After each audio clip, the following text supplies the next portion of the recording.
Del Comité Mixto Independiente le ofrecemos la palabra al diputado Gabriel Boric. Tiene la palabra, diputado. Muchas gracias, presidente. Se ha hablado harto del contenido del proyecto. A mí me gustaría referirme a una preocupación que tiene que ver con la política de largo aliento y más global en materia indígena de este gobierno, pero por sobre todo del Estado de Chile. Y es que este proyecto tiene un problema que es muy común en las iniciativas de este gobierno. Buenas intenciones declaradas que, sin embargo, se ven frustradas cuando se observa en detalle el diseño general de la política indígena. Al subordinar parte importante de las facultades que se le asignan a este Consejo al futuro Ministerio de Pueblos Indígenas y al Comité Interministerial. Si esto no cambia y se fortalece el Consejo, al final del día, la puesta en marcha del mismo va a derivar en no más que frustración, en participación no efectiva, porque ministro, presidente, diputados y quienes escuchan, participar es decidir, no sacarse una foto para decir y legitimar las decisiones que toman otros. Y por eso es importante la pregunta que hace el diputado Melero. Yo, por supuesto, la hago desde otro punto de vista. ¿Cuál es la posición del gobierno respecto a la indicación que de seguro en el Senado van a borrar por su supuesta inadmisibilidad por inconstitucional respecto del cambio de las facultades consultivas a facultades resolutivas que se le otorga a este Consejo? ¿Cuál es la posición del gobierno respecto a esto?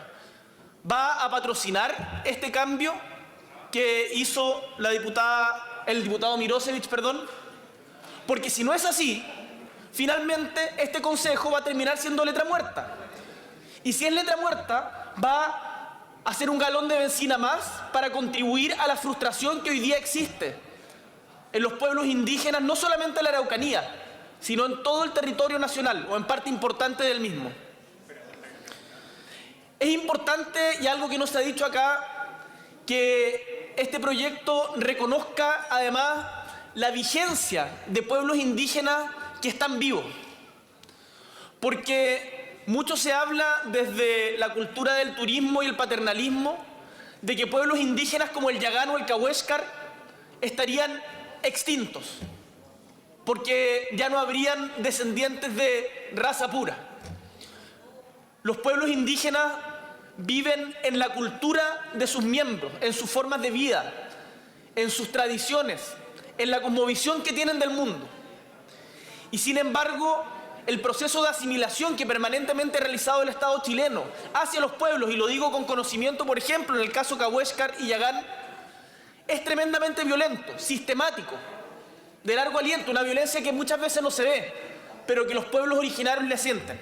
Y por eso yo destaco que este proyecto incluya dentro de los pueblos originarios al pueblo Cahuéscar y al pueblo Yagán. Sin embargo, insisto en que si es que no se asegura que las facultades que se otorgan al Consejo sean de carácter resolutivo, al final del día este Consejo va a ser letra muerta. Pero tenemos un problema que es más grave, y creo necesario en el marco de la discusión de este proyecto referirme a el problema que hoy día aqueja a nuestro país respecto al conflicto entre el Estado chileno y el pueblo mapuche. Ayer, en un programa de televisión, el candidato Piñera, enfrentado a tomar posiciones respecto del conflicto entre el Estado chileno y el pueblo mapuche, insistió en hablar de terrorismo. Uno de los puntos esenciales de la ley antiterrorista es invertir la carga de la prueba. Es el acusado quien tiene que probar su inocencia, ya que ésta no se presume como en un proceso natural. Los mapuches que han sido acusados de actos terroristas son culpables a menos que demuestren lo contrario. El candidato Piñera, sin embargo, exige un estándar de responsabilidad más alto para mapuches e inmigrantes que para sus propios ministros y ex colaboradores. Y eso es absolutamente inaceptable. Y si la diputada Rubilar quiere discutir, que después discutamos públicamente, no tengo ningún problema. El candidato Piñera, junto con la Fiscalía de Temuco, pero que dejen de gritar, por favor, presidente. El candidato Piñera, junto con instituciones del Estado chileno, como la Fiscalía de Temuco, hoy día contribuyen a la violencia en la Araucanía. Y quiero agregar que, por ejemplo, en el caso de Luis Marileo y Patricio González, que fueron asesinados la semana pasada, la Fiscalía nos notificó públicamente que ni siquiera formalizarán al ex carabinero que los asesinó porque habría actuado en legítima defensa. ¿En qué país del mundo la legítima defensa no se tiene que probar en un juicio? Bueno, en Chile y en la Araucanía. Hay versiones controvertidas respecto del hecho que se prueben en un juicio justo. Y el problema que tenemos hoy día, presidente, en la Araucanía, y que por lo tanto es importante afrontar con altura de miras y no con el discurso de militarización, de la perspectiva de desarrollo económico, sino con una perspectiva más amplia, como bien señalaba el diputado Chahín, es que esto no se va a solucionar si seguimos negando el problema de fondo que tenemos. Hoy día están en huelga de hambre desde el 29 de mayo los comuneros imputados por el caso Luxinger. Un crimen condenable sin matiz alguno, que no quepa duda, que no se malinterpreten las palabras. Pero están en huelga de hambre porque exigen un juicio justo, porque hasta el día de hoy no tienen una resolución de la justicia. Y el problema que eso conlleva es que mientras se cancela a comuneros mapuches, la violencia se sigue cultivando en la Araucanía, porque no hay justicia. También desde el 10 de junio, los presos del denominado caso Iglesias están en huelga de hambre, por lo mismo, porque exigen un juicio justo. Acá no estamos diciendo que no opere la justicia, estamos diciendo que la justicia haga honor a su nombre. Y la ley antiterrorista que se está aplicando hoy día en la Araucanía, y que gente como el candidato Piñera valida, que no es capaz de condenar o de reprochar éticamente al delincuente de Jovino Novoa, condenado por la justicia por delitos tributarios, pero sí hablar del terrorismo del pueblo mapuche, me parece que es absolutamente inaceptable, insisto, contribuye a la violencia. El diputado Chahín hablaba de reconocimiento, participación y desarrollo. Me parece interesante y creo que son elementos que sin lugar a dudas deben abordarse en una política más integral a la hora de buscar una solución profunda al conflicto entre el Estado chileno y el pueblo mapuche. Desde el Frente Amplio queremos ir un paso más allá, sin embargo. Queremos hablar de autonomía y de territorio. Recordemos, por ejemplo, que las hectáreas de las que tanto se habla, entregadas al pueblo mapuche desde el 90 en adelante, no suman más de 500.000. Y sin embargo, las forestales del grupo Angelini y Mate suman en conjunto más de 1.300.000 hectáreas en la Araucanía, plantadas de pinos y eucaliptos.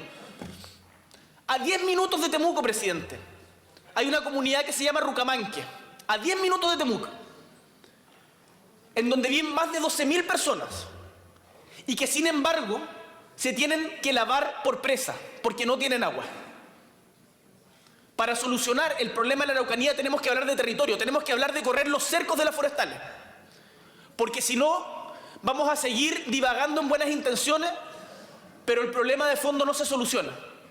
Imagínense lo que es que en pleno siglo XXI, a 10 minutos de una de las ciudades más grandes e importantes de Chile como Temuco, tengamos personas que se tengan que lavar por presa porque reciben 50 litros de agua a la semana, cuando hace solo 8 años tenían agua circulando por la zona.